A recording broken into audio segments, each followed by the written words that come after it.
Welcome to Vinay talks. ఈరోజు నేను భగవద్గీతలో ఎపిసోడ్ 7 మొదలు పెట్టబోతున్నాను. దృష్ట్వేమం స్వజనం కృష్ణ యుయుత్సుం సముస్వస్థితం సీదంతి మమ గాత్రాన్ని ముఖం చ పరిశుష్యతి వేపతుశ్చ శరీరే మే రోమహర్షశ్చ జాయతే గాంధీవం స్రంసతే హస్త వక్శ్చైవ పరిదహ్యతే నచ శక్నో వ్యవస్థాతుం భ్రమతీవ శమే మనః నిమిత్తాని చ పశ్యామి విపరీతాని కేశవ నచ శ్రేయోమి పశ్చామి హత్వా స్వజన మాహవే. కృష్ణ, యుద్ధం చేయాలని వచ్చిన నా బంధువులందరినీ చూశాను. నా అవయవాలు పట్టు తప్పుతున్నాయి, నోరు ఎండిపోతుంది, దేహంలో దడ పుడుతోంది, గగ్గురుపాటు కలుగుతోంది, గాంధీవం చేతిలో నుండి జారిపోతోంది, చర్మం కాలిపోతుంది, నిలబడలేకపోతున్నాను, నా తల తిరుగుతోంది.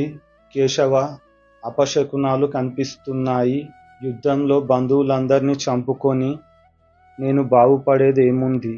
యుద్ధంలో బంధువులందరినీ చంపుకొని నేను బాగుపడేదేమిటో ఊహించలేకపోతున్నాను.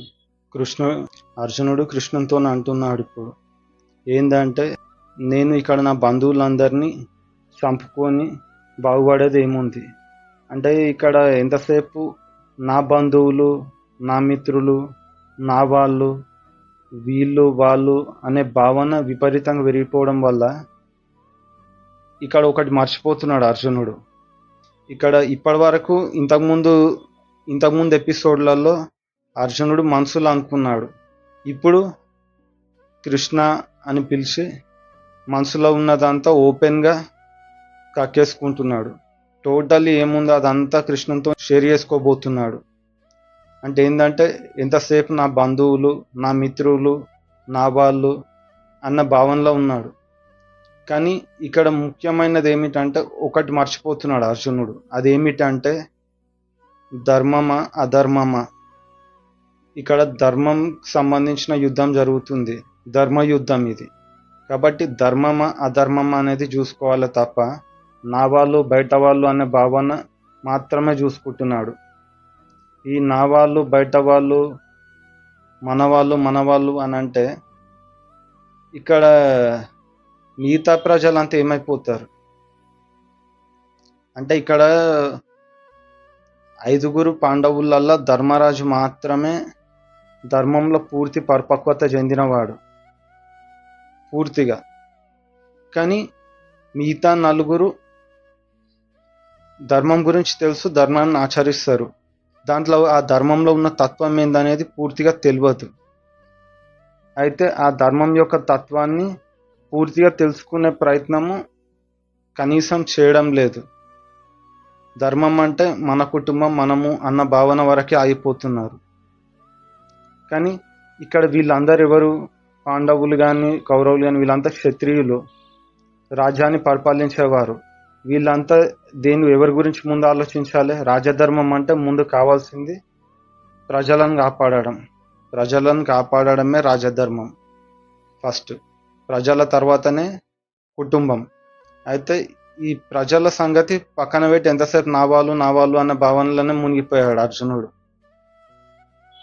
ఇది ఇక్కడ ఒక్క దగ్గర పప్పులా కాలేసిండు అర్జునుడు.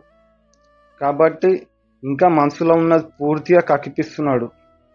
ఎందుకని కక్కిపిస్తున్నాడు కృష్ణ పరమాత్మ అంటే, అర్జునుని మనసులో ఉన్నదంతా కక్కిపీయడానికి కారణము ధర్మంలో పూర్తి పరిపక్వత చెందకపోవడం వల్ల.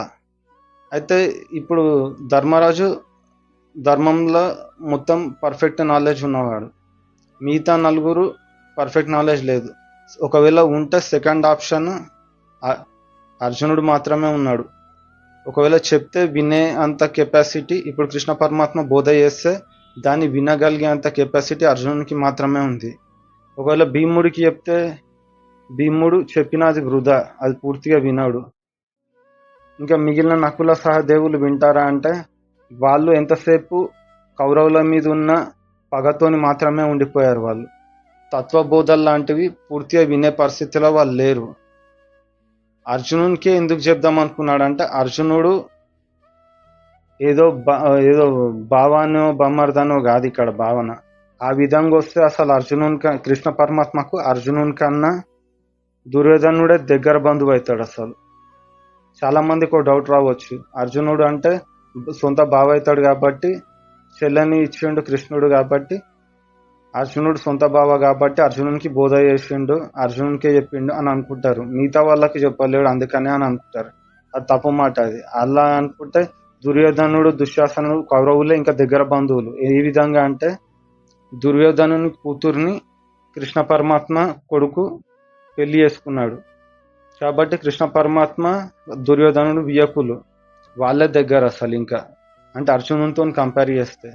కానీ అర్జునునికి పాండవులకు సపోర్ట్ చేయడానికి కారణము ధర్మం ఉంది వాళ్ళ వైపు. ధర్మం ఎక్కడుంటే దాన్నే సపోర్ట్ చేస్తాడు కృష్ణ పరమాత్మ.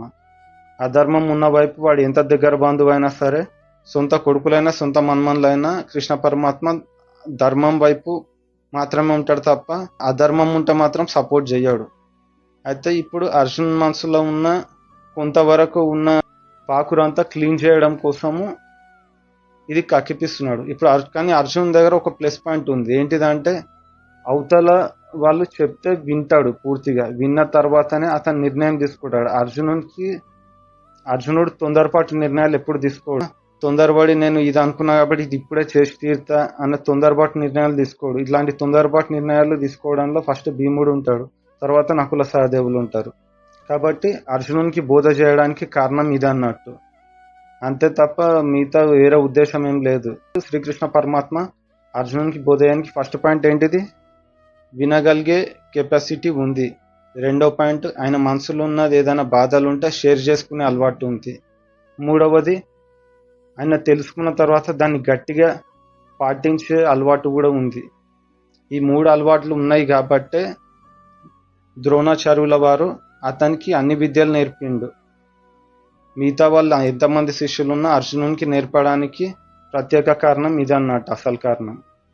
సో ఈరోజు నేను చెప్పిన ఏదైతే శ్లోకాల యొక్క అర్థం చెప్పానో, ఆ అర్థం యొక్క భావం ఏదో క్లియర్గా చెప్పానో అది నేను మీకు అర్థమైంది అనుకుంటున్నాను. నా ఎక్స్ప్లెనేషన్ మీకు నచ్చినట్టయితే నా ఛానల్ని సబ్స్క్రైబ్ చేయండి. Thank you. ఓం శ్రీకృష్ణ పరబ్రహ్మణే నమః. జై శ్రీరామ్, జై హింద్.